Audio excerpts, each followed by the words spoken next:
Salve, salve galerinha do Monte! Como é que vocês estão? Tudo tranquilinho? Hoje a gente está retomando o Virado no Dendê. E eu espero que você goste de quem a gente vai falar hoje. Eu já dei uma dica com essa aparição aqui. Quer saber quem é? Vamos subir o monte!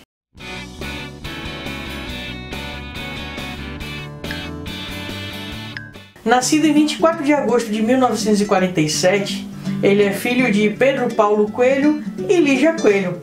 Seu nome? Paulo Coelho. Como era filho de pais abastados, estudou num colégio tradicional no Rio de Janeiro, o Santo Inácio, e logo cedo teve desejo pelas artes, sempre foi muito afeito pelas artes. Só que essa afeição que ele tinha pelas artes não era muito apreciada por seus pais, que não apoiaram de início. E isso me lembra muitas famílias, né? Que os filhos querem ser artistas, mas que os pais de fato não apoiam porque não acreditam naquilo como trabalho. Se a gente soubesse a importância da arte na vida da pessoa, talvez a gente incentivasse mais os nossos filhos a fazerem aquilo que de fato querem. Seriam felizes e, por que não, também ganhariam dinheiro com aquilo que eles gostam de fazer, né? Voltando, as brigas diretas que ocorriam entre ele e a família fizeram com que Paulo Coelho tivesse uma certa depressão e fosse internado algumas vezes para poder tratar essa depressão. Mas na década de 60, Paulo Coelho adentra no universo das artes a partir do teatro. E ali ele passa a interagir como diretor, como ator e até como autor dos próprios textos, em uma espécie de teatro muito à frente do seu tempo. Nos anos 70, ele tem contato com o movimento hippie.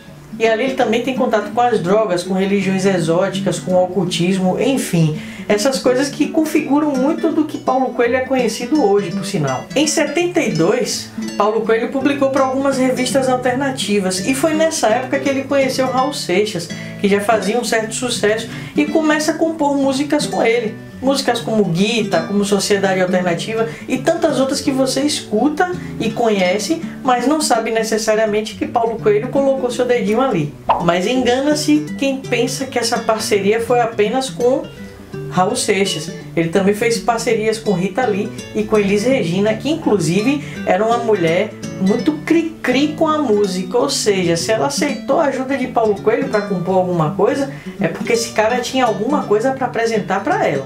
Em 82 ele lança o seu primeiro livro, que era o Arquivos do Inferno, e em 85 ele lança o Manual do Vampirismo.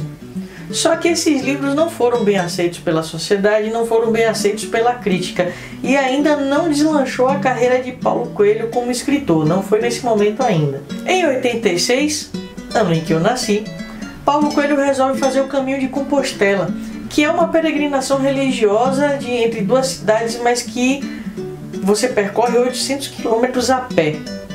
Após essa peregrinação, Paulo Coelho lança em 87 o Diário de um Mago, que é um livro famosíssimo que muita gente conhece. Mas quando ele lançou O Alquimista, aí sim Paulo Coelho despontou. Por quê? Foi traduzido para mais de 18 países, para mais de 18 línguas. E ele entrou no livro dos recordes, por ser o artista mais traduzido em vida. Sabe o que é isso?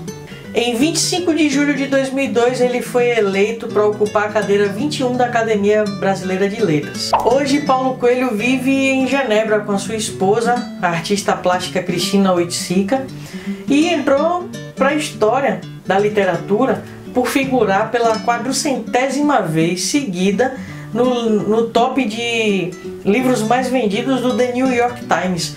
É um brasileiro que está levando o nome do país para fora de forma positiva, e eu vejo isso muito positivo também. Paulo Coelho é uma figura controversa, até porque tem muita gente que não gosta dele, sobretudo na academia, e aqui eu não estou falando de Academia Brasileira de Letras não, eu estou falando das universidades mesmo. Tem muita gente que critica Paulo Coelho, seja pelas temáticas que aborda, seja pelos erros de gramática que existem nos seus livros. Inclusive dizem por aí, não sei nem se é verdade, mas dizem por aí que um livro dele, para poder vir com a gramática corrigida, teve que ser traduzido para o francês e depois para o português. Mas, para mim, especificamente, eu não vejo tanto problema nisso. Eu vejo que Paulo Coelho leva o nome do país para fora de uma forma positiva, sobretudo nos tempos que a gente tem vivido hoje, que muita coisa tem sido levado para fora de forma negativa. E quando você vê um brasileiro trazendo algo positivo, levando algo positivo para fora, a gente tem que valorizar. E eu mesmo fui um dos críticos de Paulo Coelho, mas hoje eu já penso de uma forma diferente. Eu penso desse modo como eu estou falando aqui. Então, toda leitura é válida, exceto talvez alguns pensadores que acham que são filósofos, né? Inclusive, já teve um presidente da França que assumiu que lê os livros de Paulo Coelho. Fica aí só essa dica para vocês. Enfim, Paulo Coelho não para. Ele continua escrevendo seus livros, continua escrevendo artigos de opinião para um jornal de grande porte, inclusive.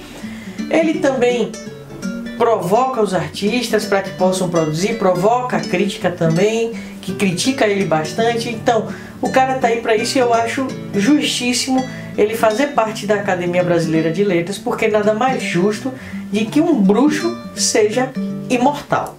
E aí, pessoal, gostaram da dica de hoje? Pois bem, se gostou, não esquece de dar o seu like aí embaixo. Se você é novo no canal também, não se esqueça de inscrever, de também apertar o sininho para poder receber as notificações em primeira mão. E seguir a gente nas redes sociais, lá a gente sempre está conversando, trocando ideia, tirando dúvidas, enfim. Por hoje é só, um abraço para vocês e tchau!